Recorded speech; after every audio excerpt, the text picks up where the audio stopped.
तो ये नया सवाल यहां पर रेलवे द्वारा पूछा गया है, कब?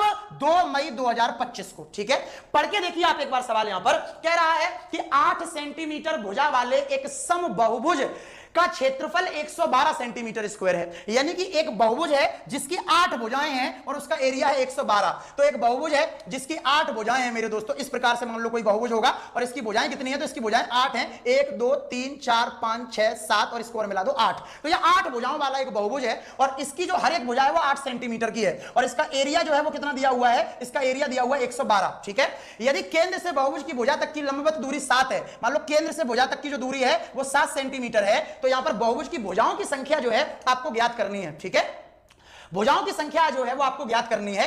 तो 8 सेंटीमीटर जो है ये भुजा की लंबाई है, 8 भुजाएं नहीं है। हमें पता ही नहीं है कि ये कौन सा पॉलीगन है। ध्यान से सुनना, हमें ये मालूम ही नहीं है इस सवाल में कि इस पॉलीगन में भुजाएं कितनी है।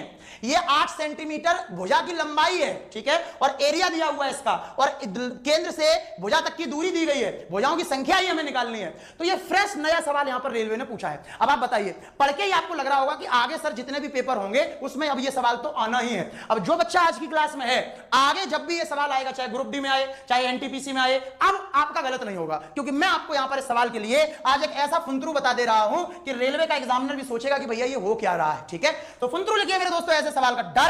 डायरेक्ट ऐसे क्वेश्चन का फुंतरू होता है कि एरिया ऑफ पॉलीगन, यानी पॉलीगन का क्षेत्रफल बराबर n गुणा एरिया ऑफ ट्राइंगल। n गुणा एरिया ऑफ ट्राइंगल। ठीक है मेरे भाई, n गुणा एरिया ऑफ ट्राइंगल। ये सर आपने क्या लिख दिया? ये एरिया है पॉलीगन का, यानी कि बहुभुज का एरिया जो है वो बराबर होता है बहुभुज की भुजा गुणा एरिया ऑफ ट्राइंगल के। ये फुंतरू डायरेक्ट नोट करो। एरिया बहुभुज की कितनी दी हुई है आपको? 112 बराबर n, यानी कि पता करना है एरिया ऑफ ट्राइंगल का फॉर्मूला होता है 1/2 आधार गुणा ऊंचाई।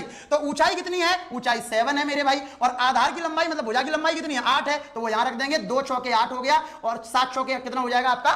28 हो जाएगा, और 28 चौके 112 होता है। तो n का मान यहां से डायरेक्ट 4 आ जाएगा, यानी कि भुजाओं की संख्या जो इस बहुभुज में होगी वो 4 होगी। यानी कि ये बहुभुज मेरे दोस्तों आपका या तो रेक्टेंगल होगा, या फिर ये बहुभुज आपका स्क्वायर होगा, या ये बहुभुज आपका रोम्बस होगा, और या फिर ये बहुभुज आपका पैरेललोग्राम होगा, क्योंकि इन्हीं 4 चीजों में 4 भुजाएं होती हैं। ठीक है, समझ में आया?